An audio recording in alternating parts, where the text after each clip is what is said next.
ये कहानी पूरी तरह से काल्पनिक है और इसका किसी भी जीवित या मृत व्यक्ति या वास्तविक घटना से कोई संबंध नहीं है। इसमें दर्शाए गए स्थान, पात्र और परिस्थितियां लेखक की कल्पना की उपज हैं। ये कहानी पूरी तरीके से काल्पनिक है और ये लेखक का एक कलात्मक कार्य, वर्क ऑफ आर्ट है। अध्याय 1, रिश्तों की सियासत की शुरुआत। मुंबई शहर जो कभी सोता नहीं, जहां ऊंची ऊंची गगनचुंबी इमारतें आसमान को छूने का एहसास कराती हैं और अंधेरी गलियों में जिंदगी अपने सबसे सख्त रूप में दिखाई देती है।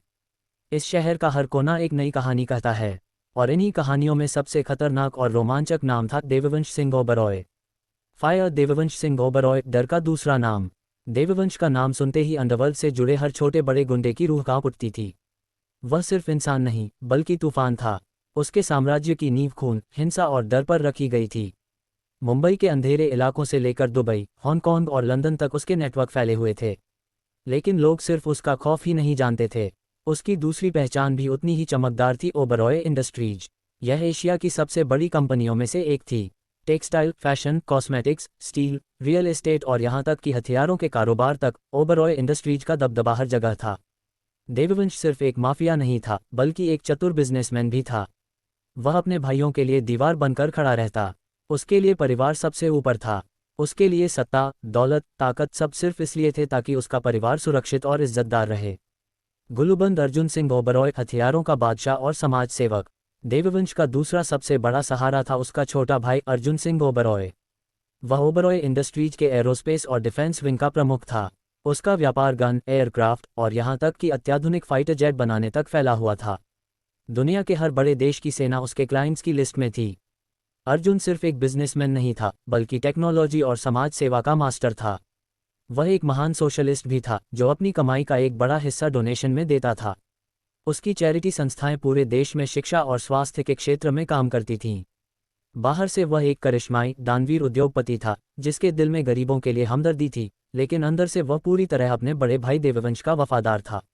उसके लिए यह बिजनेस सिर्फ एक खेल था, जिसमें हर डील वह अपने भाई की मर्जी से करता था। लोग उसे समाज का मसीहा मानते थे, लेकिन असल में वह अपने भाई का साया था। अर्जुन के लिए देववंश सिर्फ बड़ा भाई नहीं था, वह उसके लिए पिता समान था। उसका हर आदेश उसके लिए कानून से भी ऊपर था। चमकता सितारा विवान सिंह ओबरॉय, चकाचौंध का सितारा। तीसरा भाई विवान सिंह ओबरॉय, जिसे दुनिया प्रिंस के नाम से जानती थी।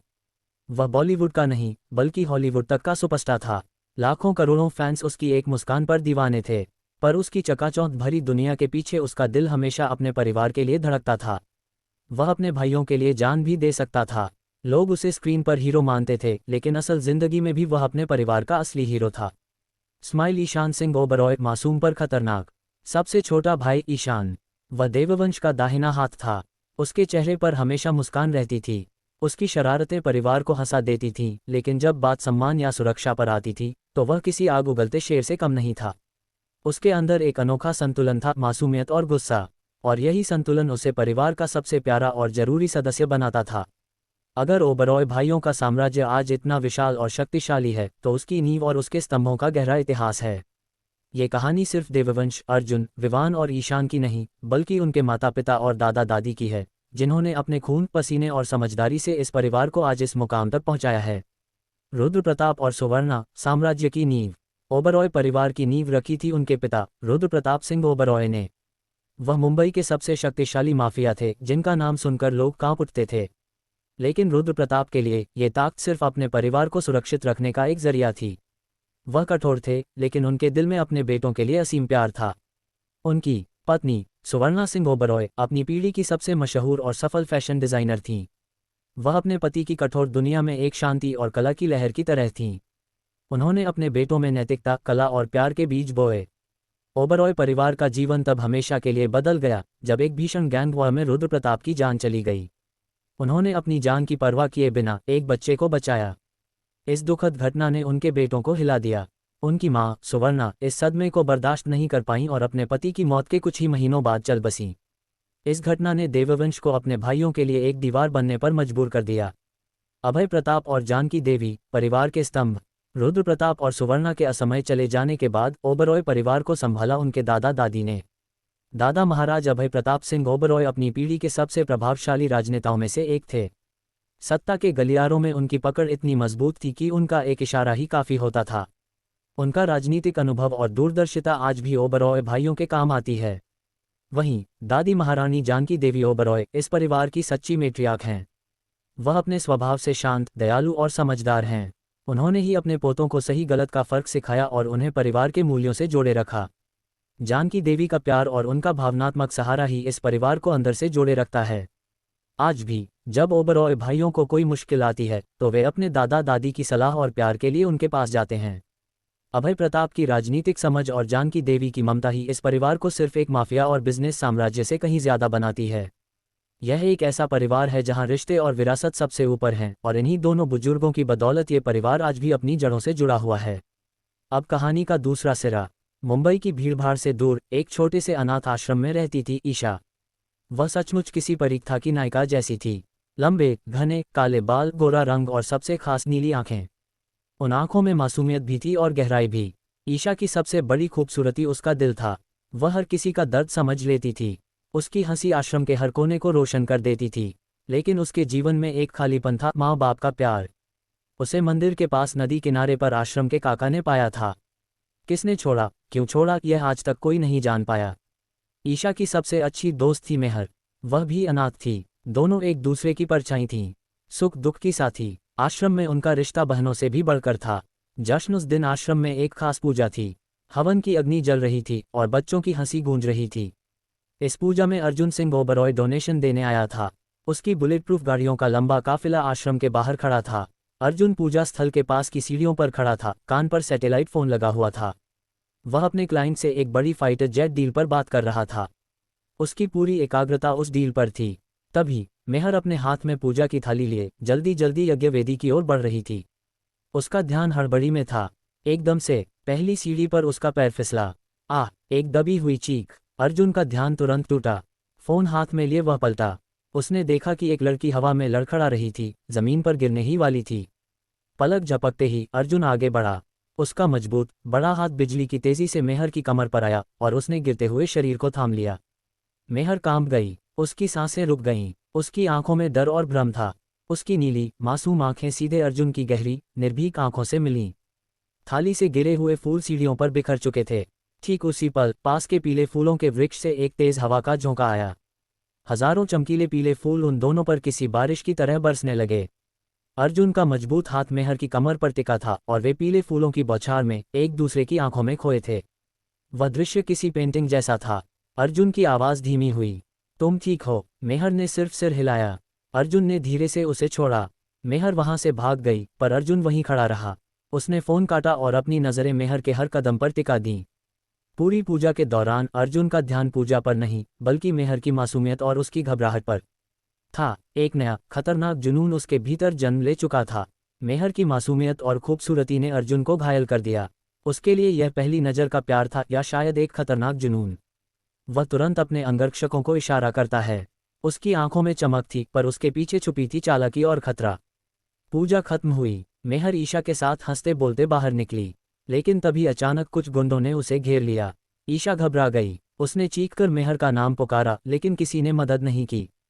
गुंडे मेहर को जबरदस्ती उठाकर ले गए, और सबसे डरावनी बात, ईशा ने अपनी आंखों से देखा कि यह सब अर्जुन सिंह ओबरॉय की गाड़ी के अंगरक्षक करवा रहे थे। ईशा का खून सूख गया। उसका पूरा शरीर कांप रहा था। ईशा हिम्मत जुटाकर पुलिस स्टेशन पहुंची। उसने पूरी घटना पुलिस को बताई, लेकिन पुलिस वालों ने उस पर हंस दिया। तुम्हें पता भी है तुम किसके बारे में बोल रही हो? वह ओबरॉय परिवार का सदस्य है। जाओ यहाँ से, वरना जेल में डाल देंगे। ईशा रोती हुई वहां से निकली। उसकी हिम्मत टूट चुकी थी। उसके मन में सिर्फ एक सवाल था, अब क्या होगा? क्या वह अपनी दोस्त को बचा पाएगी? क्या वह इतनी ताकतवर सियासत और अंडरवर्ल्ड से भरे ओबरॉय परिवार के सामने खड़ी हो पाएगी? सवाल आपसे, अगर आप ईशा की जगह होते तो क्या करते? क्या आप इतनी बड़ी ताकत के सामने खड़े होकर अपनी दोस्त के लिए लड़ते? दूसरा अध्याय, डर का साया। सीन 1, मेहर का सुनहरा पिंजरा। अर्जुन का फार्म हाउस। अर्जुन के आलीशान फार्म हाउस के एक कमरे में मेहर बेसुध पड़ी थी। कमरा काले और लाल रंग के मेल से सजा था, जो प्यार और खतरे का अजीब सा मेल दिखा रहा था। किंग साइज बेड पर एक बड़ा और खूबसूरत झूमर अपनी रोशनी बिखेर रहा था। कमरे की हर एक चीज़ बेशकीमती और पुरानी थी, जो ओबरॉय परिवार की दौलत और शानो शौकत की गवाही दे रही थी। दरवाज़ा धीरे से खुला और दरवाजे पर मुंबई के जाने माने व्यावसायिक बिजनेसमैन अर्जुन सिंह ओबरॉय की परछाई नजर आई। वह अंदर आए और देखा कि मेहर अभी भी बेहोश है। वह एक लाल अनारकली सूट में सोई हुई थी, उसके बाल पूरे बिस्तर पर बिखरे थे। रात के चांद की रोशनी उसके चेहरे पर गिर रही थी, जो उसे एक परी जैसा रूप दे रही थी। अर्जुन धीरे धीरे उसके पास गया। उसके दिल में एक अजीब सी हलचल थी। वह झुककर मेहर के गालों से उसके बाल हटाता है और फुसफुसाता है, ना जाने ये दिल कैसे धड़कने लग गया तुझे देखकर। पर जब अर्जुन ओबरॉय को कोई चीज़ पसंद आ जाती है तो वह उसे अपने हाथों से कभी दूर जाने नहीं देता। वह पास ही रखे सोफे पर बैठ जाता है और मेहर को एकटक देखता रहता है। उसकी नज़रें सिर्फ मेहर पर टिकी थीं। दूसरी तरफ शहर की अंधेरी गलियों में ईशा मदद के लिए हर दरवाजे पर जा रही थी। उसकी आंखों से लगातार आंसू बह रहे थे, उसका दिल मेहर के लिए तड़प रहा था। पर कोई उसकी मदद करने को तैयार नहीं था। वह हर जगह से मायूस होकर लौट रही थी। पुलिस स्टेशन से मिली फटकार अभी भी उसके कानों में गूंज रही थी। उसे लग रहा था कि वह अकेली पड़ गई है, इस दुनिया में उसकी सुनने वाला कोई नहीं है। अगली सुबह कमरे की खिड़की से आती सूरज की किरणें मेहर की आंखों पर पड़ीं और उसे होश आने लगा। उसने जल्दी से अपनी आंखों पर हाथ रखा और धीरे धीरे अपनी आंखें खोलीं। एक पल के लिए उसे लगा कि वह किसी सपने में है, लेकिन जब उसने खुद को एक इतने बड़े और आलीशान कमरे में देखा तो वह घबरा गई। वह जल्दी से बिस्तर पर उठकर बैठ गई। तभी उसकी नज़र सामने वाले सोफे पर बैठे उस शख्स पर पड़ी जिसने उसकी जिंदगी बदल दी थी, अर्जुन सिंह ओबरॉय। मेहर की आंखों में फिर से आंसू भर आए। वह कांपती हुई आवाज़ में बोली, मैं यहाँ कैसे आ गई। अर्जुन मुस्कुराते हुए उसके पास आता है और उसके आंसू पोंछते हुए शांत लहजे में कहता है, अब तुम मेरी हो स्वीटी। तुम्हारी जिंदगी अब यही है। तुम्हें अब यहीं रहना होगा, मेरे पास हमेशा के लिए। ये सुनते ही मेहर के दिल की धड़कन रुक सी गई। वह रोने लगी। और आज शाम हमारी शादी है, अर्जुन ने उसके कांपते हाथों को अपने हाथों में लेकर कहा। मैं तुम्हें हमेशा के लिए अपने पास रखना चाहता हूँ। इसके लिए शादी तो एक ज़रूरी काम हुआ ना। वह एक सन की मुस्कुराहट के साथ बोलता है। अर्जुन मुस्कुराता है और फिर बिस्तर से उठकर कमरे से बाहर निकल जाता है। मेहर फूट फूट कर रोने लगती है। वह दरवाजे की तरफ दौड़ती है, ये सोचकर कि वह यहाँ से भाग जाएगी, लेकिन अर्जुन ने सभी दरवाजे और खिड़कियां बंद करवा दी थीं। वह अब एक सोने के पिंजरे में कैद हो चुकी थी। दोपहर को कुछ नौकरानी मेहर के लिए खाना लेकर आईं। मेहर ने खाने से मना कर दिया और गुस्से में कहा, तुम लोग यहाँ से चले जाओ और मुझे यहाँ से जाने दो प्लीज़। नौकरानियाँ चुपचाप वहाँ से चली गईं और बाहर से दरवाज़ा बंद कर दिया। मेहर अकेली कमरे में बैठी रोती रही। उसकी भूख मर चुकी थी, उसकी प्यास सूख चुकी थी। शाम का वक्त, शादी का इंतज़ाम। शाम के वक्त अर्जुन फिर से मेहर के कमरे में आता है। उसके हाथ में एक सोने की थाली थी जिस पर एक खूबसूरत मैरून रंग का लहंगा सजा हुआ था। स्वीटी, तैयार हो जाओ, आज हमारी शादी होने वाली है। मेहर रोती हुई बोली, मैं यह शादी नहीं करूंगी। अर्जुन का चेहरा सख्त हो गया। करनी तो पड़ेगी स्वीटी, मैं यह नहीं पहनूंगी, मेहर ने गुस्से में कहा। अर्जुन उसकी तरफ बढ़ता है, उसके चेहरे पर एक अजीब सी मुस्कुराहट थी। मुझे कोई फर्क नहीं पड़ता कि तुम इसे पहनती हो या नहीं, वैसे भी आज रात मैं इसे उतारने वाला हूँ। ये सुनकर मेहर का शरीर कांप गया। वह बेबसी से रोती हुई बेड पर बैठ गई। अर्जुन थाली वहीं रखकर बाहर जाने लगा। दरवाजे पर रुककर उसने मुड़कर मेहर को देखा। ना स्वीटी, इस जन्म में तुमको मुझसे छुटकारा नहीं मिल सकता। मैंने सुना है कि आश्रम के लोग तुम्हारे लिए तुम्हारी जान से बढ़कर हैं। ये कहते हुए उसकी आंखों में सनकीपन और खतरा झलक रहा था। अर्जुन ने सोने की थाली वहीं रखी और कमरे से बाहर निकल गया, दरवाज़ा बाहर से लॉक कर दिया। शादी का समारोह। अर्जुन के फार्म हाउस के एक बड़े हॉल को दुल्हन की तरह सजाया गया था। फूलों, दियों और झालरों से पूरा हॉल जगमगा रहा था। लेकिन इस रौनक के पीछे एक दर्दनाक कहानी छिपी थी। हॉल के बीचों बीच एक खूबसूरत मंडप सजा था। अर्जुन अपने असिस्टेंट के साथ वहां खड़ा था। असिस्टेंट ने कहा, बॉस, मेहर मैडम तैयार नहीं हो रही हैं। अर्जुन ने एक पल सोचा और फिर कहा, कोई बात नहीं, दुल्हन को मंडप तक ले आओ। कुछ देर बाद मेहर को दो महिला अंगरक्षक पकड़कर मंडप तक लाईं। वह उसी लाल अनारकली सूट में थी और लगातार रो रही थी। उसका चेहरा आंसुओं से भीगा हुआ था। अर्जुन ने मेहर का हाथ थामा और उसे मंडप में अपने पास बिठाया। पंडित ने मंत्र पढ़ना शुरू किया। अग्नि के सामने दो अनजान लोगों को एक अटूट रिश्ते में बांधा जा रहा था। फेरे लेते हुए मेहर की आंखों में सिर्फ अपने और ईशा के बीते हुए दिन घूम रहे थे। हर कदम उसे लग रहा था कि वह अपनी आज़ादी से और दूर जा रही है। सिंदूर और मंगलसूत्र। सिंदूर लगाने का समय आया। अर्जुन ने मेहर की मांग में सिंदूर भरना चाहा, लेकिन मेहर ने अपना सिर हटा लिया। अर्जुन ने उसका सिर पकड़ा और जबरदस्ती उसकी मांग में सिंदूर भर दिया। उस वक्त मेहर की आंखों से आंसू झर-झर कर गिरे, जैसे उसने अपनी सारी उम्मीदें और सपने खो दिए हों। अगले ही पल अर्जुन ने मंगलसूत्र निकाला। वह मंगलसूत्र मेहर के गले में पहनाते हुए अपनी मोहब्बत और अधिकार दोनों जताना चाहता था। जैसे ही उसने मंगलसूत्र पहनाया, मेहर ने अपनी आंखों से एक और आंसू टपकाया। वह मंगलसूत्र सिर्फ एक गहना नहीं था, बल्कि उसकी बेबसी का प्रतीक बन गया था। पायल और बिछिया। शादी की थकान से चूर मेहर अपने कमरे में बैठी हुई थी। उसकी आंखें सूजी हुई थीं और उनसे लगातार आंसू बह रहे थे, जो उसके गालों पर नम लकीरें बना रहे थे। ये वह रात थी जिसका उसने कभी सपना नहीं देखा था, और अब यह उसके लिए एक डरावने सच में बदल गई थी। अचानक दरवाज़ा धीरे से खुला। मेहर ने सिर उठाकर देखा। अर्जुन दरवाजे पर खड़ा था, उसके चेहरे पर एक अजीब सी मुस्कान थी। वह धीरे धीरे, रहस्यमयी ढंग से कमरे के अंदर आता है और एक बहुत ही डरावना गाना गुनगुना रहा था। अकेली है ये रात और मैं हूँ तुम्हारा साया, छुप कर भी कहाँ जाओगी जब मैंने तुम्हें पाया। तुम्हारे पाँवों की हर आहट अब मेरी मुट्ठी में है, तुम्हारी हर सांस पर अब सिर्फ मेरा ही हक है। ये पायल नहीं, बेड़ियाँ हैं जो तुमको बांध लेंगी। ये बिछिया नहीं, वो कांटे हैं जो तुमको चुभती रहेंगी। हर गली, हर दरवाजे पर मेरा पहरा होगा। मेरी मर्जी के बिना यहाँ पत्ता भी ना हिलेगा। तुम एक कठपुतली हो और डोर मेरे हाथ में। ना दिन है, ना रात है, बस तुम हो मेरे साथ में। अर्जुन मेहर के पास आकर बेड पर बैठ जाता है। उसके हाथ में पायल और बिछिया थीं। शादी के बाद एक पति का फर्ज होता है अपनी पत्नी को ये सब पहनाना, है ना स्वीटी? अर्जुन ने मुस्कुराते हुए कहा। वह मेहर के पांव अपने हाथ में लेता है और प्यार से पायल और बिछिया पहनाता है। इस दौरान मेहर सिर्फ बेजान मूर्ति की तरह बैठी रही। उसका दिल खाली हो चुका था। अर्जुन पायल पहनाते हुए भी गाना गा रहा था, तुम्हारे पाँवों की हराहट अब मेरी मुट्ठी में है, सिर्फ मेरी मुट्ठी में। पायल पहनाते हुए अर्जुन ने मेहर के पाँव पर अपना हाथ फेरा। मेहर कांप गई। उसके लिए यह पल प्यार का नहीं, बल्कि डर और बेबसी का था।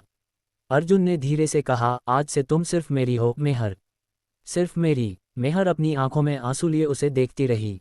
उसे पता था कि अब उसकी जिंदगी अर्जुन के इस सोने के पिंजरे में ही बीतने वाली है। दिव्यांश की परछाई। उसी वक्त फार्म हाउस से दूर अर्जुन का भाई दिव्यांश सिंह ओबरॉय अपने दफ्तर में बैठा था। उसका असिस्टेंट उसके पास आया। सर, एक खबर है। बॉस, अर्जुन सर आज फार्म हाउस में शादी कर रहा है। दिव्यांश ने बिना चेहरा बदले कहा। शादी उसके मामले हैं, मुझे उसमें दिलचस्पी नहीं। मुझे उस लड़की की पूरी जानकारी चाहिए, अगले 1 घंटे के अंदर मेरे डेस्क पर। असिस्टेंट हिचकिचाया, लेकिन सर, वो लड़की की एक दोस्त आपकी तलाश में है। दिव्यांश कहता है, पर क्यों? सर, अर्जुन सर ने उस लड़की से जबरदस्ती शादी की है और उस लड़की को किडनैप करते हुए उस लड़की की दोस्त ने देख लिया है और उसे पता है कि यह अर्जुन सर के गार्डों ने किया है। कल रात वही लड़की पुलिस स्टेशन भी गई थी शिकायत लेकर। शायद वो अब भी हार नहीं मानी है। दिव्यांश ने कुर्सी पर पीछे टिकते हुए आंखें मूंदी। दिलचस्प, अर्जुन जो चाहता है उसे छीन लेता है, लेकिन ये लड़की और उसकी दोस्त खेल को और बड़ा बनाने वाली हैं। अगले 1 घंटे में वह लड़की मेरे पर्सनल फार्म हाउस में होनी चाहिए। जरा मैं भी तो पता करूं कि इनमें ऐसा क्या है जो मेरा भाई भी इन लोगों का दीवाना हो गया। असिस्टेंट वहां से चला जाता है और दिव्यांश अपने ऑफिस चेयर पर जाकर बैठ जाता है और अपने केबिन से बाहर का व्यू देखने लगता है। आपके सवाल 1, अब जब मेहर अर्जुन के शिकंजे में है तो क्या आपको लगता है कि ईशा हार मान लेगी? अपनी दोस्त को बचाने के लिए वह क्या कदम उठाएगी? ईशा निश्चित रूप से हार नहीं मानेगी। उसकी आंखों में अभी भी उसकी दोस्त के लिए आंसू और तड़प है, और पुलिस से मिली फटकार उसे और भी निडर बना देगी। वह अकेली है, लेकिन उसका मेहर के लिए प्यार उसकी सबसे बड़ी ताकत है। संभव है कि ईशा ये कदम उठाए। अकेले जासूसी। ईशा शायद अर्जुन के फार्म हाउस के आसपास गुपचुप तरीके से जानकारी जुटाने की कोशिश करे, ये जानने के लिए कि मेहर कहाँ है और उसे कैसे आज़ाद कराया जा सकता है। गैर सरकारी मदद। वह उन लोगों की तलाश करेगी जो अर्जुन ओबरॉय के खिलाफ हैं या जो कानून से बाहर रहकर मदद कर सकते हैं, जैसे कोई पत्रकार, कोई NGO या कोई ताकतवर इंसान जो अर्जुन की पहुंच से दूर हो। अर्जुन के करीबियों पर नज़र। वह अर्जुन के कर्मचारियों या असिस्टेंट से जानकारी निकलवाने की कोशिश कर सकती है, भले ही इसके लिए उसे खतरा उठाना पड़े। 2, अब जबकि मेहर अर्जुन की जबरन पत्नी बन चुकी है और ईशा अपनी दोस्त को बचाने की जद्दोजहद कर रही है, क्या दिव्यांश इस कहानी में मेहर का रक्षक बनेगा या अपने भाई अर्जुन का साथी? दिव्यांश का किरदार इस मोड़ पर रोमांचक हो गया है। उसके शब्दों और हरकतों से ऐसा लगता है कि वह मेहर का रक्षक बन सकता है, लेकिन उसके इरादे पूरी तरह से स्पष्ट नहीं हैं। रक्षक बनने की संभावना। दिव्यांश ने कहा, अगले 1 घंटे में वह लड़की मेरे पर्सनल फार्म हाउस में होनी चाहिए। ये दर्शाता है कि वह ईशा को अर्जुन से बचाना चाहता है और वह अर्जुन के तरीके को चुनौती दे रहा है। उसके मन में अर्जुन के प्रति कोई द्वेष हो सकता है और मेहर ईशा की कहानी उसे अपने भाई को नीचा दिखाने का मौका दे सकती है। वह मेहर के लिए एक अनपेक्षित मसीहा साबित हो सकता है।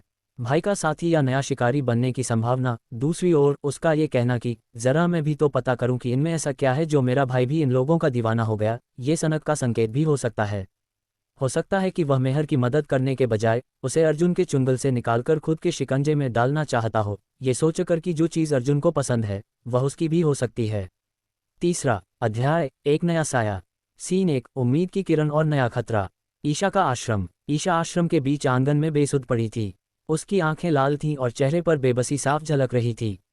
उसकी दोस्त, उसकी बहन मेहर का 3 दिनों से कोई अता पता नहीं था। आश्रम के बुजुर्ग रामू काका उसे देखकर घबराए हुए थे। उन्होंने ईशा को सहारा देते हुए पूछा, बेटा मेहर मिली क्या? ईशा की आंखों से आंसू झरझर कर गिरने लगे। वो सिसकते हुए बोली, नहीं बाबा, वो नहीं मिली, और कोई भी उस बिजनेसमैन के खिलाफ रिपोर्ट लिखने को तैयार नहीं है। उसकी आवाज़ में दर्द और निराशा भरी थी। रामू काका ने ईशा को सांत्वना दी, हिम्मत मत हारो बेटी, भगवान पर भरोसा रखो, आज तीसरा दिन हो गया है बाबा, ना जाने वो किस हाल में होगी। ईशा अपनी बेबसी पर और भी रोने लगी। उसका दिल मेहर के लिए तड़प रहा था। सदमे और भूख के कारण अचानक उसकी आंखों के आगे अंधेरा छा गया और वो वहीं आंगन में गिर पड़ी। रामू काका ने आश्रम की लड़कियों की मदद से ईशा को उसके कमरे में लिटाया। पिछले 3 दिनों से मेहर के गायब होने के सदमे में उसने कुछ भी नहीं खाया था। रामू काका दिल ही दिल में भगवान से दुआ कर रहे थे। उनकी आंखें भी नम हो गईं। शाम का वक्त, आश्रम। अचानक आश्रम में ढेर सारी गाड़ियों के रुकने की आवाज़ आई। काले रंग की BMW गाड़ियों से उतरे बॉडीगार्ड्स ने पूरे आश्रम को घेर लिया। उनका हेड गार्ड रामू काका के पास आया और रूखे लहजे में पूछा, वो लड़की कहाँ है? रामू काका ने घबरा कर पूछा, आप लोग कौन हैं और उसके बारे में क्यों पूछ रहे हैं? हेड गार्ड ने उन्हें धक्का देते हुए कहा, बकवास बंद करो और बस इतना बताओ कि वो लड़की है कहाँ। तेरे सवालों का जवाब देने के लिए हम यहाँ नहीं खड़े हैं। शोर सुनकर ईशा को होश आया और वो कमरे से बाहर निकल आई। हेड गार्ड ने उसे देखते ही पहचान लिया और उसे पकड़ने के लिए आगे बढ़ा। रामू काका चिल्लाए, बेटा भाग जा। भागने की कोई जगह न देखकर ईशा पास के एक खाली कमरे में जाकर खुद को अंदर से बंद कर लेती है। हेड गार्ड ने अपने असिस्टेंट को फ़ोन किया, सर उस लड़की ने खुद को कमरे में बंद कर लिया है, अब हम क्या करें? फ़ोन का स्पीकर ऑन था। असिस्टेंट के साथ दिव्यांश सिंह ओबरॉय भी फ़ोन पर सारी बातें सुन रहा था। दिव्यांश ने असिस्टेंट से कहा, मैं आ रहा हूँ, गाड़ी निकालो। असिस्टेंट ने ड्राइवर को जल्दी से कॉल किया और बॉडीगार्ड्स को तैयार होने के लिए कहा। नीचे 40 काली BMW गाड़ियां खड़ी थीं। दिव्यांश बीच वाली कार में बैठ गया और गार्ड्स बाकी गाड़ियों में बैठ गए। उनका काफिला आश्रम की तरफ निकल पड़ा। दूसरी तरफ ईशा अपने कमरे में बैठी बहुत रो रही थी। वो बाहर निकलना चाहती थी पर डर के मारे नहीं निकल पा रही थी। ईशा मन ही मन भगवान से प्रार्थना कर रही थी। तभी अचानक आश्रम में ढेर सारी गाड़ियों के रुकने की तेज आवाज़ आई। रामू काका अकेले आंगन में खड़े थे, बाकी सबको डर के मारे कमरे में बंद कर दिया गया था। दिव्यांश अपनी गाड़ी से बाहर आया और हेड गार्ड से पूछा, वो किस कमरे में है? तभी रामू काका दिव्यांश के पैरों में गिर गए, मेरी बेटी को छोड़ दो मालिक। दिव्यांश ने रामू काका को कॉलर से पकड़कर उठाया और उन्हें घसीटते हुए उस कमरे के दरवाजे के पास लेकर गया जहां ईशा बंद थी। अगर तुमने ये दरवाज़ा नहीं खोला तो ये बूढ़ा आज मरेगा। क्या तुम चाहती हो कि मैं इस बूढ़े को मार दूं? दिव्यांश ने आसमान में एक हवाई फायर किया। गोली की आवाज़ सुनकर ईशा घबरा गई और उसने तुरंत दरवाज़ा खोल दिया। जैसे ही ईशा बाहर आई, दिव्यांश की नज़रें उस पर टिक गईं। उसकी सादगी और उसकी आंखों की मासूमियत ने उसे एक पल के लिए रोक दिया। ईशा की खूबसूरती देखकर दिव्यांश के चेहरे पर एक शैतानी मुस्कुराहट आ गई। ईशा गुस्से में चिल्लाकर दिव्यांश से बोली, तुम सब अमीरजादे एक जैसे होते हो, तुम दरिंदे हो, दूसरों का खून पीने वाले इंसान हो। ईशा की बातों से दिव्यांश की आंखें लाल हो गईं। उसने रामू काका का कॉलर छोड़कर ईशा के बाल कसकर पकड़ लिए। दिव्यांश ने दांत भींचकर कहा, दरिंदा और न जाने क्या क्या, अब मैं तुम्हें बताता हूं कि असल दरिंदा किसे कहते हैं। वो ईशा को घसीटते हुए अपनी कार की तरफ ले जाने लगा। रामू काका उसे रोकने के लिए दिव्यांश के पास आए।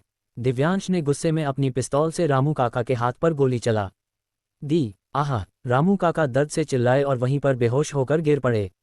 उसी समय बारिश शुरू हो गई और उनका खून पूरे आंगन में फैल गया। ईशा रोते हुए चिल्लाई, प्लीज़ छोड़ दो उन्हें, प्लीज़ मुझे छोड़ दो, मुझे रामू बाबा के पास जाने दो, मैं तुम्हारे सामने हाथ जोड़ती हूँ। वो दिव्यांश के सामने गिड़गिड़ा रही थी पर दिव्यांश ने उसके बालों को खींचते हुए उसे ज़बरदस्ती अपनी गाड़ी में धकेल दिया। कार के अंदर ईशा दिव्यांश से छूटने की पूरी कोशिश कर रही थी। गुस्से में आकर उसने दिव्यांश के हाथ पर दांतों से काट लिया। ये देखकर दिव्यांश ने उसे एक जोरदार थप्पड़ मारा और उसका गला पकड़कर कहा, तूने मुझे दरिंदा कहा है, अब तुम्हें पता चलेगा कि मैं कितना बड़ा दरिंदा हूँ। दिव्यांश ने ईशा को अपने आलीशान फार्म हाउस की ओर खींचा। ईशा की आंखों में ये सारी खूबसूरती धुंधली पड़ चुकी थी। उसके जहन में बार बार रामू काका का खून से सना आंगन घूम रहा था। उसकी आंखों से आंसू झरझर बह रहे थे। दिव्यांश ने उसके बालों को बेरहमी से खींचा और उसे जबरदस्ती भीतर के कमरे की ओर ले गया। दिव्यांश ने उसे जमीन पर धक्का दिया। उसकी नज़र हाथ पर पड़े दांतों के निशानों पर गई। उसका गुस्सा सातवें आसमान पर पहुंच गया। इस लड़की ने मुझे चोट पहुंचाई। उसके चेहरे पर हैवानियत की झलक थी। वह धीरे धीरे आगे बढ़ा। ईशा कांप रही थी। दिव्यांश उसके सामने खड़ा होकर बोला, अब तुम समझोगी कि मैं कौन हूं। ये तो बस शुरुआत है। दिव्यांश ने ईशा को उसके बालों से खींचते हुए उठाया और जोरदार थप्पड़ मारा। इस थप्पड़ से ईशा के गालों पर गहरे निशान पड़ गए और उसके होठों के किनारों से खून आने लगा। ईशा रो रही थी, दिव्यांश के सामने गिड़गिड़ा रही थी कि प्लीज़ मुझे छोड़ दीजिए, पर दिव्यांश को कोई रहम नहीं आया। दिव्यांश ने गुस्से में ईशा को पूरी तरह से घायल कर दिया। जब दिव्यांश उसे मारकर थक गया तो उसने ईशा को बालों से पकड़कर बिस्तर पर फेंक दिया और ज़बरदस्ती उस पर हावी हो गया। ईशा डर और दर्द से कांप रही थी। दिव्यांश ने हिंसक तरीके से उसे शारीरिक यातना दी। ईशा की आंखों से आंसू गिर रहे थे। वह दर्द और सदमे में पूरी रात रही। ईशा अब शांत हो चुकी थी। उसे अब पता चल चुका था कि उसका सब कुछ लुट चुका है। अब उसके पास कुछ नहीं बचा। अगली सुबह फार्म हाउस पर ईशा आधी रात ही में बेहोश हो चुकी थी। दिव्यांश उसे सुबह के 3 बजे छोड़कर बगल में लेट जाता है। ईशा की नींद सुबह 4 बजे खुलती है। वह देखती है कि दिव्यांश उसके बगल में सोया हुआ है। वह धीरे धीरे करके उठती है। उसके बदन में बहुत ज़्यादा दर्द हो रहा था। वह धीरे धीरे कोशिश करके उठती है और अपने कपड़े पहनकर चुपचाप फार्म हाउस के बाहर निकल जाती है। गार्ड्स उसे नहीं रोकते हैं। ईशा धीरे धीरे चलते हुए मेन रोड पर पहुंच जाती है। उसकी आंखों से बहुत ज़्यादा आंसू गिर रहे थे। वह अपनी जिंदगी को कोस रही थी। तभी उसे अपने मंगेतर शिवाय का याद आता है। शिवाय एक अमीर घर का लड़का था जिसके माता पिता हमेशा आश्रम में दान चैरिटी के लिए आते थे। वहीं दोनों को एक दूसरे से मोहब्बत हुई और रामू काका और शिवाय की फैमिली ने दोनों की सगाई करवा दी थी। शिवाय ने उससे वादा किया था कि वह जब अपना बिजनेस खड़ा कर लेगा तब उससे शादी करेगा। ईशा सोचने लगी, अब इंतज़ार करने का क्या फ़ायदा। अब तो वह उसके लायक भी नहीं बची थी। तभी उसे के दिल में से एक आवाज़ आती है कि उसे मर जाना चाहिए। उसका दिमाग बार बार यही कह रहा था। तभी सामने से एक कार आती है और उसे टक्कर मार देती है।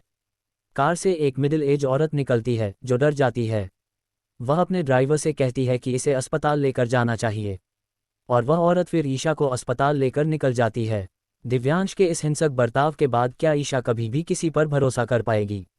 क्या ये घटना उसे हमेशा के लिए बदल देगी? ये कहानी पूरी तरह से काल्पनिक है। इसमें वर्णित सभी पात्र, घटनाएं और स्थान केवल लेखक की कल्पना का हिस्सा हैं। इसका वास्तविक जीवन, व्यक्तियों या घटनाओं से कोई संबंध नहीं है। ये कहानी केवल मनोरंजन के उद्देश्य से लिखी गई है। चौथा अध्याय, जुनून का नया रूप। सुबह की पहली किरणें अभी भी फार्म हाउस की खिड़कियों से छनकर नहीं आ रही थीं। रात के गहरे सन्नाटे के बाद अब वहां सिर्फ धीमी और ठंडी हवा का शोर था। दिव्यांश अपनी विशालकाय सफ़ेद सिल्क की चादरों में बेसुध लेटा हुआ था। उसकी नींद हमेशा से ही दुश्मनों की तरह थी जो उसे कभी भी पूरी नहीं मिल पाई थी। पर आज उसे खुद भी हैरानी थी कि इतनी गहरी नींद उसे कैसे आ गई। अचानक उसकी आंखें खुलती हैं। पहली चीज़ जो उसे महसूस होती है वो थी उसके शरीर का अधूरापन। वह उठकर बैठता है और देखता है कि उसने कोई कपड़े नहीं पहने हैं सिवाय उसके बॉक्सर के। उसका दिमाग तेजी से पिछली रात की घटनाओं को जोड़ने लगता है। ईशा, वह लड़की जो उसके लिए अचानक एक जुनून बन गई थी, कहाँ गई वो? उसने खुद को झट से बॉक्सर पहना और कमरे में उसे ढूंढने लगा। पर कमरा खाली था। उसकी बेचैनी बढ़ती गई। उसने बाथरूम और बालकनी तक में देखा पर ईशा कहीं नहीं थी। उसका दिल एक अनजानी घबराहट से भर गया। वह तुरंत अपने कमरे से बाहर आया और पूरे फार्म हाउस में उसे ढूंढने लगा। गार्ड्स, यहाँ आओ। उसकी आवाज़ में गुस्सा और बेचैनी दोनों थी। पूरे 10-15 गार्ड्स फौरन उसके सामने हाजिर हो गए। उनकी सांसें तेज थीं और चेहरे पर डर साफ झलक रहा था।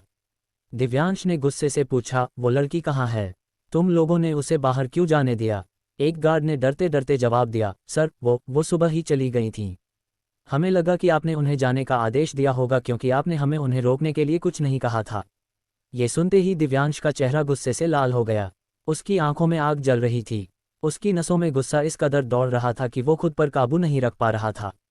तुम लोगों ने उसे जाने दिया बिना मेरी इजाज़त के। उसने अपनी जेब से पिस्तौल निकाली और बिना कुछ सोचे उस गार्ड पर तान दी जिसने जवाब दिया था। एक ही पल में गोली चल गई और गार्ड वहीं पर ढेर हो गया। बाकी गार्ड्स के चेहरे का रंग उड़ गया। वो सब दिव्यांश के इस हिंसक रूप को देखकर कांप उठे। दिव्यांश का खून अब उसके चेहरे पर छलक रहा था, जो कि एक तरह से उसके गुस्से का सबूत था। ढूंढो उसे, वो जहां भी हो उसे ढूंढकर मेरे सामने लाओ, अभी, दिव्यांश चिल्लाया। उसने गुस्से में अपने कमरे की तरफ कदम बढ़ाए, लेकिन उसके दिमाग में अभी भी एक ही ख्याल था, ईशा। उसने कमरे का दरवाज़ा खोला और अंदर चला गया। तभी उसकी नज़र बिस्तर पर पड़ी, जहां एक अजीब तरह की शांति फैली हुई थी। सिल्क की चादर पर ईशा की टूटी हुई कांच की चूड़ियां पड़ी थीं, जो पिछले कल की रात की निशानी थीं। उसके पास ही खून के कुछ धब्बे थे, जो ईशा के दर्द की कहानी बयां कर रहे थे। उसने चूड़ियों का एक टुकड़ा उठाया और अपनी मुट्ठी में भींच लिया। दर्द की बजाय उसके चेहरे पर एक पागलपन भरी मुस्कान आ गई। उसकी आंखें पूरी तरह से लाल थीं। उसने चूड़ियों के उस टुकड़े को अपनी हथेली पर रख लिया और फारसी में एक शायरी बुदबुदाई। तूफान है मेरे दिल में, तेरी आहटों का साया है। कैदे इश्क में है तू, ये कैसा अजीब माया है। तेरे बदन की हर खुशबू मेरी सांसों में समाई है। तू अब मेरी है, सिर्फ मेरी, यही रब की खुदाई है। तू मेरे दिल में तूफान की तरह है, तेरे हर कदम का साया मुझ पर है। तू मेरे प्यार की कैद में है, ये कैसी अजीब माया है। तेरे जिस्म की हर खुशबू मेरी सांसों में बसी है। तू अब मेरी है, सिर्फ मेरी, यही भगवान का न्याय है। तुम कहाँ तक भागोगी, ईशा? तुम सोचती हो कि मुझसे दूर चली जाओगी? ये तुम्हारी सबसे बड़ी गलतफहमी है। तुम मेरा जुनून हो और मैं अपने जुनून को यूं ही जाने नहीं दे सकता। ये खेल अभी शुरू हुआ है। तुम जहां भी हो, मैं तुम्हें ढूंढ लूंगा, और जब तुम मिलोगी तो मेरा प्यार तुम्हें फिर से जकड़ लेगा। तुम मेरी हो, सिर्फ मेरी, और यह बात तुम्हें हमेशा याद रखनी होगी। वह उस पल एक संग की आशिक जैसा लग रहा था। उसने अपने होंठों पर एक शैतानी मुस्कान लाते हुए कहा, अब तुम मेरी हो चुकी हो, ईशा, और तुम्हें मुझसे दूर जाने का कोई हक नहीं। दिव्यांश के जुनून का ये रूप अब सिर्फ हवस का नहीं था, बल्कि एक अजीब सा पागलपन था, जो उसे पूरी तरह से अपनी गिरफ्त में ले चुका था। सड़क पर जिंदगी और मौत के बीच झूलती ईशा के लिए शायद जिंदगी ने एक और मौका देने का फैसला कर लिया था। जिस तरह से एक अजनबी कार से उसे टक्कर लगी और फिर देवयानी ठाकुर उसे बचाने के लिए सामने आई, ये किसी चमत्कार से कम नहीं था। देवयानी ठाकुर, भारत की नंबर 1 फैशन डिज़ाइनर। उनकी कार अचानक एक लड़की से टकराई जो सड़क के बीचों बीच खड़ी थी। देवयानी की आंखें डर से फैल गईं। उन्होंने तुरंत अपने ड्राइवर राकेश से कहा, राकेश, देखो क्या हुआ। गाड़ी से उतरते ही देवयानी ने उस लड़की को देखा। वह पूरी तरह से बेसुध थी और उसके चेहरे पर बेबसी का एक साया था। देवयानी ने राकेश से कहा, राकेश, इसकी हालत ठीक नहीं लग रही। इसे तुरंत गाड़ी में लिटाओ और अस्पताल चलो। राकेश ने ईशा को बड़ी सावधानी से कार की पिछली सीट पर लिटाया। देवयानी ने ईशा का सर अपनी गोद में रख लिया और धीरे धीरे उसके बालों को सहलाने लगीं। ईशा के चेहरे पर एक मासूमियत थी, जिसे देखकर देवयानी का दिल पिघल गया। वह सोच रही थी कि यह लड़की इतनी खूबसूरत और मासूम है, तो इसकी ऐसी हालत कैसे हो गई। तभी उनकी नज़र ईशा के शरीर पर पड़ी। जगह जगह चोट के निशान थे और कुछ जगहों पर तो खून के धब्बे भी थे। सबसे ज्यादा चौंकाने वाली बात यह थी कि उसके गले और सीने पर लव बाइट्स के निशान साफ दिख रहे थे। देवयानी के दिल में एक अनजाना डर समा गया। उन्हें ऐसा लगा मानो वह इस लड़की को पहले से जानती हों। उनकी आंखों में अचानक एक असीम दुख उतर आया। वे जल्दी से सिटी अस्पताल पहुंचे। डॉक्टरों ने तुरंत ईशा को स्ट्रेचर पर लिटाया और उसे आईसीयू में ले गए। देवयानी बाहर वेटिंग एरिया में बेचैनी से बैठी थीं। उन्हें लग रहा था जैसे वह किसी अपनी के लिए इंतजार कर रही हों। करीब 1 घंटे बाद डॉक्टर बाहर आईं। उनके चेहरे पर एक अजीब सी गंभीरता थी। उन्होंने देवयानी को अपने केबिन में बुलाया। मैं आपसे कुछ बात करना चाहती हूँ, डॉक्टर ने कहा। देवयानी ने घबराते हुए पूछा, डॉक्टर, उस लड़की को क्या हुआ है? वह ठीक तो है ना? डॉक्टर ने सवालिया अंदाज में पूछा, क्या आप उस लड़की को जानती हैं? नहीं, मैं उसे नहीं जानती, वह मेरी कार के नीचे आ गई थी, देवयानी ने जवाब दिया। डॉक्टर के चेहरे पर चिंता और बढ़ गई। उन्होंने देवयानी से कहा, आप मुझे माँ ही समझकर सब बताए, आखिर इस लड़की को क्या हुआ है? डॉक्टर ने गहरी सांस ली और अपनी बात शुरू की। देखिए, इस लड़की के शरीर पर जो चोट के निशान हैं, वे किसी हादसे के नहीं हैं। इसके साथ दरिंदगी की गई है, और उसने पिछले 3 दिनों से कुछ नहीं खाया है। आपके कार से टक्कर लगने की वजह से वह बेहोश नहीं हुई है, बल्कि कमजोरी की वजह से बेहोश हो गई थी। ये सुनकर देवयानी का दिल टूट गया। उनकी आंखों से एक बूंद आंसू छलक आया। वह मन ही मन बोली, हे भगवान, तूने इस मासूम लड़की के साथ इतना बुरा क्यों किया? वह केबिन से बाहर आ गईं। उनके दिमाग में कई सवाल घूम रहे थे। ये लड़की गरीब घर की दिख रही थी, पर मुंबई के पॉश इलाके में क्या कर रही थी, जहां सिर्फ अमीर लोग रहते हैं? और ऐसा कौन दरिंदा होगा जिसने ऐसी मासूम लड़की की यह हालत की होगी? उनके मन में एक ही ख्याल आया, शायद किसी अमीरजादे ने उसका ये हाल किया होगा। तभी उनकी नज़र अस्पताल के गलियारों में घूम रहे कुछ बॉडीगार्ड्स पर पड़ी, जिनके हाथों में ईशा की तस्वीर थी। वे ईशा को ढूंढ रहे थे। देवयानी तुरंत समझ गईं कि ये उसी दरिंदे के लोग होंगे। उन्होंने तुरंत अपने ड्राइवर राकेश को बुलाया और कहा, राकेश, हमें इस लड़की को यहाँ से तुरंत निकालना होगा। राकेश ने हैरानी से पूछा, मैम, हम इसे कहाँ ले जाएंगे? हम इसे अपने घर राजस्थान लेकर चलेंगे, अभी, इसी वक्त अपने प्राइवेट जेट से, देवयानी ने जवाब दिया। देवयानी और राकेश ने सावधानी से ईशा को अस्पताल से बाहर निकाला और एयरपोर्ट की तरफ रवाना हो गए। शाम के 4 बजे वे राजस्थान एयरपोर्ट पर लैंड हुए। ईशा अभी भी बेहोश थी। देवयानी उसे अपनी कार में लेकर अपने घर रोज मैंशन के लिए रवाना हो गईं। रोज मैंशन, एक नई सुबह का इंतजार। राजस्थान के अरावली की पहाड़ियों के बीचों बीच स्थित रोज मैंशन किसी परी कथा के महल जैसा दिखता था। गुलाबी रंग का ये महल गुलाबों के बागानों से घिरा था, जिसकी खुशबू हवा में घुली हुई थी। शाम की हल्की रोशनी में यह और भी खूबसूरत लग रहा था। पर इस खूबसूरती के भीतर एक टूटी हुई आत्मा को नया जीवन मिलने वाला था। देवयानी अपनी कार से उतरी और ईशा को अपनी गोद में उठाकर घर के अंदर ले गईं। उन्होंने अपने नौकरों से कहा कि वे मेहमान के लिए एक कमरा तैयार करें और डॉक्टर को बुलाएं। ईशा को एक बड़े और आरामदायक कमरे में लिटाया गया। कमरा गुलाबी और सफ़ेद रंग के फूलों से सजा था, जहां हर तरफ एक सुकून भरी शांति थी। रात हो चुकी थी, पर ईशा अब भी बेहोश थी। देवयानी उसके पास बैठी हुई थी, उसके माथे को सहला रही थीं। वह डॉक्टर की रिपोर्ट को फिर से याद कर रही थी, दरिंदगी, 3 दिन की भूख, और उसके दिल में गुस्सा और दर्द एक साथ उमड़ रहा था। देवयानी ने राकेश को बुलाकर कहा, राकेश, मैं चाहती हूं कि कल सुबह से ही तुम उस दरिंदे को ढूंढना शुरू करो। जिसने भी इस लड़की के साथ ऐसा किया है, उसे मैं छोड़ूंगी नहीं। मैं खुद एक माँ हूं और मुझे पता है कि ऐसी हालत में एक माँ का दिल कितना रोता है। राकेश ने सिर हिलाया और कहा, जी मैम, मैं कल सुबह से ही काम शुरू कर दूंगा। अगले दिन की सुबह ईशा की आंखें धीरे धीरे खुलती हैं। उसने देखा कि वह एक बहुत ही खूबसूरत कमरे में है। कमरे की दीवारों पर गुलाबी रंग के वॉलपेपर थे और एक बड़ा सा झूमर छत से लटक रहा था। उसे कुछ भी याद नहीं आ रहा था कि वह यहाँ कैसे पहुंची। तभी कमरे में एक महिला आती है जो बेहद खूबसूरत थी। उनके चेहरे पर एक सादगी थी जो ईशा को आकर्षित कर रही थी। बेटा, तुम ठीक हो? देवयानी ने प्यार से पूछा। ईशा को देखकर देवयानी की आंखों में आंसू आ गए। उन्होंने उसे गले लगा लिया और कहा, तुमसे मिलकर मुझे बहुत खुशी हुई बेटा। तुम्हें कुछ नहीं हुआ है, तुम सुरक्षित हो, तुम मेरी गोद में हो। ईशा ने देवयानी से पूछा, आप कौन हैं और मैं यहाँ कैसे आए? देवयानी ने अपनी पूरी कहानी उसे बताई कि कैसे उनकी कार से टक्कर हुई और वह उसे अस्पताल ले गईं। ईशा ये सब सुनकर रोने लगी। वह बोली, आप जैसी अच्छी इंसान का इस दुनिया में होना बहुत मुश्किल है। आप मेरी माँ जैसी हैं। देवयानी ने उसे गले लगाया और कहा, तुम अब मेरी बेटी हो, तुम्हें अब कोई नुकसान नहीं पहुंचा सकता। ईशा ने धीरे धीरे देवयानी से अपने माता पिता, मेहर, रामू काका और उस भयानक रात के बारे में सब कुछ बताया। देवयानी की आंखें नम हो गईं। उन्होंने कसम खाई कि वह उस दरिंदे को छोड़ेंगी नहीं। ईशा ने देवयानी को बताया कि उसकी सगाई शिवाय से हुई थी, जो अभी विदेश में पढ़ रहा है। देवयानी ने उसे समझाया कि वह शिवाय को उसके बारे में अभी कुछ न बताए जब तक वह पूरी तरह से ठीक न हो जाए। अब ईशा के पास एक नया परिवार था। वह रोज मैंशन में एक नई जिंदगी की शुरुआत कर रही थी। पर उसके दिल में उस रात का दर्द और दिव्यांश का खौफ अभी भी ताज़ा था। क्या ईशा की जिंदगी में अब सब कुछ अच्छा होगा? क्या देवयानी उस दरिंदे को ढूंढ पाएंगी?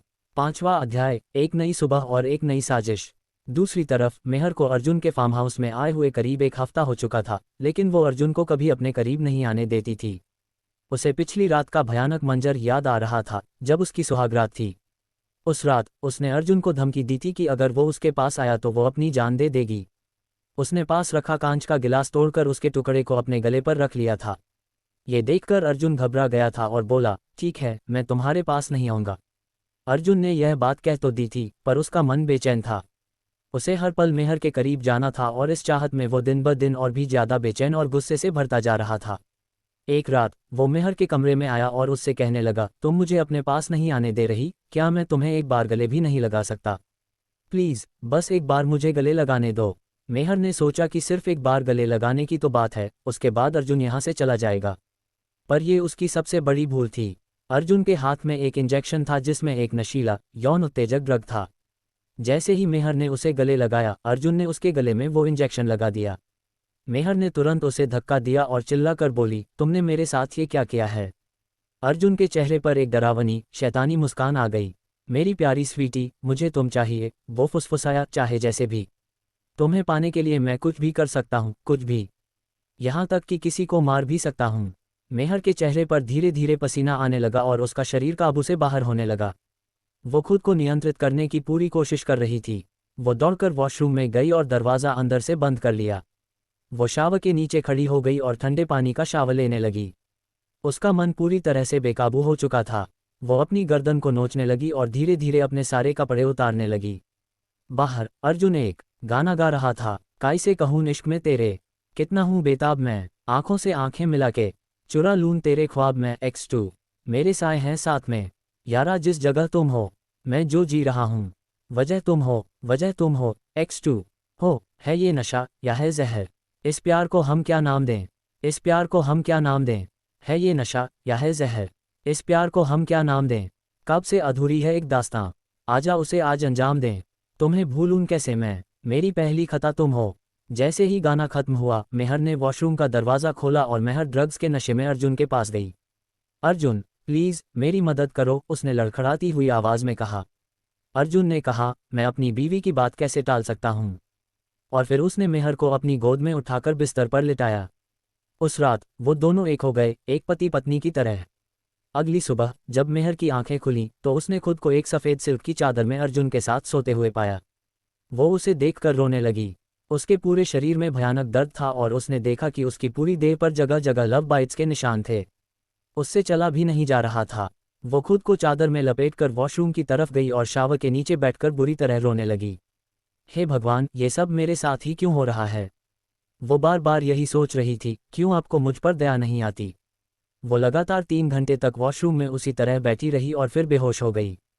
3 घंटे बाद अर्जुन की नींद खुली। जब उसने मेहर को अपने पास नहीं पाया तो वो उसे पूरे कमरे में ढूंढने लगा। तभी उसे वॉशरूम से पानी गिरने की आवाज़ आई। उसने दरवाज़ा खोला और देखा कि मेहर वहीं बेहोश पड़ी थी। वो उसे उठाकर बिस्तर पर लाया और उसे कपड़े पहनाए। उसने तुरंत अपने असिस्टेंट को कॉल करके डॉक्टर को बुलाया। अगले 10 मिनट में डॉक्टर अर्जुन के फार्म हाउस पर आ गए। अर्जुन गुस्से से उन्हें घूर रहा था।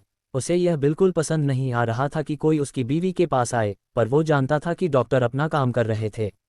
फिर भी उसे गुस्सा आ रहा था।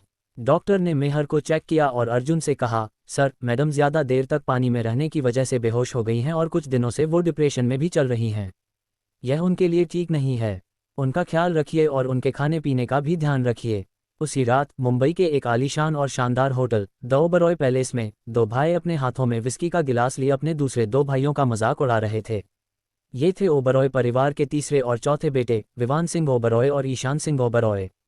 विवान एक मशहूर सुपरस्टार और एक्टर था, जबकि ईशान अपने बड़े भाई दिव्यांश के बिजनेस में मदद करता था। होटल के लग्जरी स्वीट की बालकनी से शहर की जगमगाती हुई रात का नज़ारा दिखाई दे रहा था। अरब सागर की लहरें दूर से ही दिखाई पड़ रही थीं और शहर की गगनचुंबी इमारतें आसमान को छू रही थीं। ये स्वीट पूरी तरह से विलासिता और आधुनिकता का प्रतीक था। विवान ने अपना गिलास हिलाते हुए कहा, पता नहीं ये दोनों भाई कहाँ रहते हैं। मुझसे तो महीने में एक बार भी नहीं मिलते। ईशान ने विस्की का एक घूंट लिया और बोला, मैं दिव्यांश भाई के ऑफिस में काम करता हूँ, फिर भी हफ्तों तक उनसे नहीं मिल पाता। पता नहीं ये दोनों भाई एक हफ्ते से कहाँ हैं। दोनों भाई एक दूसरे को देखकर मुस्कुराए और फिर से शहर की रोशनी को देखने लगे। उन्हें नहीं पता था कि उनके भाइयों की जिंदगी में क्या तूफान चल रहा था और वो दोनों कहाँ थे। क्या मेहर को इस भयानक स्थिति से कोई बचा पाएगा या उसे अपनी लड़ाई खुद लड़नी होगी।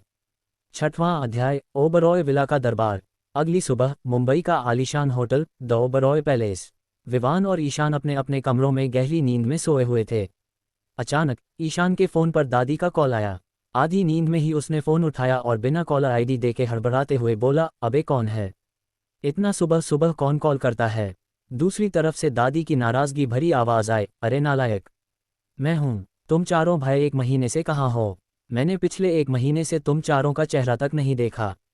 शायद तुम लोग भूल गए हो कि ओबरॉय विला में 2 बूढ़े इंसान रहते हैं, तुम्हारे दादा दादी। या तुमने ये सोच लिया है कि हम लोग अभी से ही परलोक सिधार गए हैं। ईशान घबराकर तुरंत उठ बैठा और बिस्तर पर बैठते हुए बोला, नहीं दादी, ऐसी बात नहीं है। उसकी आवाज़ में घबराहट साफ झलक रही थी। उसने कहा, मैं पिछले 1 हफ्ते से दिव्यांश और अर्जुन भैया से नहीं मिला हूं और न ही वो मेरा कॉल उठा रहे हैं। मैं क्या करूं? मैं उनको ढूंढने की बहुत कोशिश कर रहा हूं, पर क्या करूं? जब तक वो नहीं चाहेंगे तब तक मैं भी उनको नहीं ढूंढ सकता। दादी ने सख्ती से कहा, अच्छा कोई बात नहीं, तुम दोनों नालायक भाई विवान और ईशान दोनों अभी ओबरॉय विला आओ। मुझे तुम दोनों से बात करनी है। अगले 1 घंटे में तुम लोग नहीं आए तो तुम्हारी खैर नहीं। इतना कहकर दादी ने फोन काट दिया। ईशान तुरंत बिस्तर से उठकर अपनी कमर पर तौलिया लपेटे विवान के कमरे की ओर दौड़ा। कमरे के बाहर दरवाजे को जोर जोर से थपथपाने लगा। भैया उठो, सोना बंद करो। दादी ने हमें 1 घंटे में ओबरॉय विला बुलाया है, वरना हमारी खैर नहीं।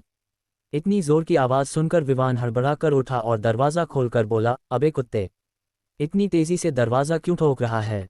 ईशान ने तुरंत जवाब दिया, मैं कुत्ता हूं तो आप क्या हो? दादी ने 1 घंटे में ओबरॉय विला बुलाया है और आप यहाँ सो रहे हो। अगर हम वहाँ नहीं पहुँचे तो आप तो दादाजी का गुस्सा जानते ही हैं। वो कोई दिव्यांश भैया से कम थोड़ी हैं। मुझे तो लगता है दोनों का गुस्सा एक दूसरे के बराबर है और न जाने हम दोनों इन जल्लादों के यहाँ कब पैदा हो गए। विवान ने उसे रोका, बातें करना बंद कर और जल्दी जाकर फ्रेश हो, हमें अभी इसी वक्त ओबरॉय मैंशन निकलना है। और दोनों तुरंत अपने अपने कमरों में फ्रेश होने चले गए। थोड़ी देर बाद दोनों तैयार होकर अपने अपने बॉडीगार्ड्स के साथ अपनी कारों में बैठकर ओबरॉय विला के लिए निकल गए। जब उनकी कारों का काफिला निकला तो ऐसा लग रहा था मानो कोई राजा महाराजाओं का काफिला जा रहा हो। आधे घंटे बाद वे मुंबई के एक बेहद पॉश इलाके में पहुंचे जहां सिर्फ महल जैसे घर बने हुए थे। वहां एक बहुत ही खूबसूरत सफ़ेद रंग का विला था। गेट पर ओबरॉय विला लिखा हुआ था। विला इतना विशाल था कि उसे घूमने में पूरा दिन लग जाए। इसके गार्डन में कमल के तालाब थे और उन तालाबों के ऊपर एक खूबसूरत पुल था। बीच में एक बहुत ही प्यारा फाउंटेन था जिसमें रंग बिरंगी मछलियां तैर रही थीं। दोनों भाइयों की गाड़ियां मेन गेट से ओबरॉय विला में दाखिल हुईं। वे अपनी कार से उतरकर विला के अंदर जाने लगे। ईशान चिल्लाते हुए बोला, मेरी प्यारी दादी, कहाँ हो आप? तभी दादी की आवाज़ आई, नालायक, तुझे अभी मेरी याद आ रही है? अभी मुझ पर प्यार आ रहा है और पिछले 1 महीने से तू कहाँ था? ईशान ने नकली आंसू बहाते हुए कहा, दादी मैं क्या बताऊं? आपका वो अक्खड़ बड़ा पोता बहुत बुरा है। मुझे दिन दिन भर खटाता रहता है।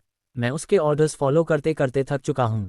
विवान ने उसे छेड़ा, ये बात अपने बड़े भाई दिव्यांश भैया के सामने तो कहकर दिखाओ, तब तुझे पता लगेगा। ईशान ने नखरे करते हुए कहा, देखा, सब कोई मुझे दिव्यांश भैया के नाम से चिढ़ाते हैं। मैं जानता हूं कि मैं सबसे छोटा भाई हूं, इसीलिए सब मुझे परेशान करते हैं। दादी आप कुछ करो ना। दादी ने उसके गाल पर हाथ रखते हुए कहा, अच्छा ठीक है बाबा, दिव्यांश को आने दो। अगर मैं उसे डांट नहीं लगाऊंगी तो मेरा नाम बदल देना। देखो तो मेरा प्यारा पोता ईशान कितना दुबला हो गया है काम करते करते। तभी दूसरी तरफ से दादाजी सीढ़ियों से नीचे आते हुए बोले, सुनिए, आप अपने पोते को ज्यादा लाड़ प्यार करना बंद करें। नीचे आकर उन्होंने दोनों को देखा। ईशान और विवान तुरंत साइड में जाकर सीधे खड़े हो गए क्योंकि उन्हें पता था कि दादा का गुस्सा दिव्यांश भैया से कम नहीं है। अगर उन्होंने कुछ उल्टा सीधा कहा तो वो उन्हें छोड़ेंगे नहीं। फिर दादाजी ने पूछा, दिव्यांश और अर्जुन कहाँ हैं? पिछले 1 महीने से हमसे मिलने के लिए नहीं आए और न ही वो कॉल उठा रहे हैं। विवान ने कहा, हम लोगों ने भी बहुत कॉल करने की कोशिश की पर वो दोनों कॉल ही नहीं उठा रहे हैं। और उनके बॉडीगार्ड हम लोगों को कुछ बताते ही नहीं। जब तक दिव्यांश और अर्जुन भाई की मर्जी नहीं होती वो दोनों हमें कुछ नहीं बताते। दादाजी हेड चेयर पर बैठते हुए बोले, ठीक है मैं बात करता हूँ। उन्होंने दिव्यांश के असिस्टेंट को कॉल लगाया। दूसरी तरफ असिस्टेंट ने डरते हुए कॉल उठाया और कहा, हेलो सर। दादाजी की कठोर आवाज़ आई, कहाँ है तुम्हारे बॉस? सर वो अपने फार्म हाउस पर हैं। उस नालायक से कह देना कि मुझे कल के कल वो दोनों मेरे विला पर मिलने चाहिए। इतना कहते ही उन्होंने कॉल काट दिया। ये सुनते ही असिस्टेंट ने मन ही मन कहा, दोनों दादा पोते खड़ूस हैं, किसी की बात ही नहीं सुनते। न पोता मेरी बात सुनता है न दादा मेरी बात सुनते हैं। पर उसे पता था कि वह ये बात उनके सामने नहीं कह सकता। अगर कहता तो अगले दिन उसकी लाश किसी नाले में पड़ी मिलती। असिस्टेंट सीढ़ियों से चढ़ते हुए फार्म हाउस में गया और दिव्यांश के कमरे में जाकर दरवाज़ा खटखटाया। अंदर से दिव्यांश की कठोर आवाज़ आई, कम इन। असिस्टेंट अंदर आया और बोला, सर दादाजी ने आप दोनों भाई को ओबरॉय विला बुलाया है और वो बहुत गुस्से में हैं। कह रहे हैं कि आप दोनों पिछले 1 महीने से उनसे मिलने नहीं आए। ये सुनते ही दिव्यांश ने अपने असिस्टेंट से कहा, कल सुबह हम लोग विला के लिए निकलेंगे। और एक बात और सुन लो, जो चीज़ यहाँ हुई है वो मेरे परिवार के किसी सदस्य को पता नहीं चलनी चाहिए। और अर्जुन को फ़ोन करके बोल दो कि दादाजी ने हम दोनों को मिलने के लिए बुलाया है। असिस्टेंट यस सर कहते हुए कमरे से बाहर निकल गया और बाहर निकलकर उसने दिल ही दिल में कहा कि इनके सामने खड़े होने में ऐसा लगता है कि अभी ये मेरी जान मेरे जिस्म से निकाल लेंगे। असिस्टेंट ने मन ही मन में अपनी भड़ास निकालने के बाद अर्जुन को फ़ोन लगाया। दूसरी तरफ अर्जुन ने कॉल उठाया और कठोर आवाज़ में पूछा, हेलो तुमने क्यों कॉल किया? उस वक्त अर्जुन अपनी लाइब्रेरी में बैठा हुआ था और रियासतों के काम में व्यस्त था। दिव्यांश का असिस्टेंट सहमा हुआ सा बोला, सर, दिव्यांश सर ने कहा है कि ओबरॉय विला पहुंचने के लिए आपको दादाजी ने आप दोनों को बुलाया है। दादाजी बहुत गुस्से में लग रहे हैं, इसलिए उन्होंने आप दोनों को कल सुबह नाश्ते के समय बुलाया है। अर्जुन ने कहा, ठीक है, मैं पहुंच जाऊंगा, और फ़ोन काट दिया। असिस्टेंट ने मन ही मन में सोचा, चलो, मेरा काम खत्म हुआ। अब कल सुबह की तैयारी करनी है। इनके दादाजी तो इन दोनों को कुछ नहीं कहेंगे, पर मैं जैसे ही वहां पहुंचूंगा वही मुझे डांटने लगेंगे। अब मैं कैसे बताऊं कि जब इनका पोता इनकी बात नहीं मानता तो मेरी बात क्या खाक मानेगा। मैं तो एक मामूली सा नौकर हूं इनका। ये सोचते हुए वह बेचारा उदास सा अपनी सीट पर जाकर बैठ गया। दूसरी तरफ अर्जुन लाइब्रेरी में बैठे हुए अपने असिस्टेंट से बोला, बाकी का काम तुम देख लो और सुबह में हम लोग ओबरॉय विला के लिए निकलेंगे। दादाजी ने हम दोनों भाइयों को बुलाया है। तभी अर्जुन का असिस्टेंट घबराते हुए बोला, सर, क्या आप अपने दादाजी को नहीं बताने वाले कि आपने शादी कर ली है? अर्जुन कुछ देर सोच में पड़ गया। फिर उसने गुस्से में कहा, तुम यहाँ से बाहर जाओ, मैं ये सारी बातें देख लूंगा। असिस्टेंट लाइब्रेरी से बाहर निकल गया और अर्जुन लाइब्रेरी की कुर्सी पर बैठा अपना सर ऊपर करके आंखें बंद करके सोचने लगा। वह सोच रहा था कि कभी न कभी मुझे ये बात तो बतानी ही होगी घर वालों को। मैं कल ही उन्हें बता देता हूँ। वह अपनी कुर्सी से उठा और अपने कमरे की तरफ गया जहाँ मेहर थी। उसने दरवाज़ा खोला। मेहर उसे सोफे पर बैठी हुई दिखी। वह मेहर के पास गया और उसके सामने खड़ा होकर बोला, मुझे तुमसे बात करनी है। मेहर ने कुछ नहीं कहा और सर उठाकर उसकी तरफ देखने लगी। अर्जुन ने कहा, कल हम लोग मेरे दादा दादी से मिलने जा रहे हैं। वहां जाकर तुम्हें ये पता नहीं लगने देना है कि मैंने तुमसे ज़बरदस्ती शादी की है, समझी? तभी मेहर ने हिम्मत करके कहा, मैं उन्हें बताऊंगी। मैं तुम्हारा सारा सच उन्हें ज़रूर बताऊंगी कि तुम कितने बड़े दरिंदे हो। ये सुनते ही अर्जुन गुस्से में आया और उसने मेहर के गालों को जोर से भींचते हुए कहा, जैसे तुम्हारे लिए तुम्हारे अनाथ आश्रम के लोग तुम्हारी जान से बढ़कर हैं, उसी तरह मेरे लिए मेरे दादा दादी मेरी जान से बढ़कर हैं। अगर उन्हें ये बात पता चली तो सबसे पहले मैं तुम्हारे अनाथ आश्रम के लोगों को मारूंगा, उसके बाद तुम्हें मारूंगा, क्योंकि मेरे लिए प्यार से बढ़कर मेरे दादा दादी हैं, समझी? और उसका गाल झटका, फिर गुस्से में कमरे से बाहर चला गया। अर्जुन के जाने के बाद मेहर की आंखों से आंसू बहने लगे। वह वहीं सोफे पर रोने लगी। उसे समझ नहीं आ रहा था कि वह क्या करे। एक तरफ उसके दिल में उस अजनबी परिवार के लिए नफरत थी, तो दूसरी तरफ अपने अनाथ आश्रम के लोगों को बचाने की जिम्मेदारी थी। वह रोते रोते वहीं सोफे पर बेहोश हो गई। क्या मेहर कल सुबह अर्जुन के साथ ओबरॉय विला जाएगी या वह खुद को बचाने के लिए कोई रास्ता निकालेगी? हेलो एवरीवन, आप सभी का बहुत बहुत शुक्रिया मेरे चैनल पर 200 सब्सक्राइबर का टास्क पूरा करने के लिए। यह कहानी आप एंजॉय करिए और मेरा आपसे रिक्वेस्ट है कि आप प्लीज़ इस पर एटलीस्ट 2K व्यू जरूर दें और प्लीज़ 500 सब्सक्राइबर कर दो। मंडे को आपके लिए शतरंज द गेम ऑफ ब्लड का नेक्स्ट एपिसोड जरूर अपलोड करूंगी।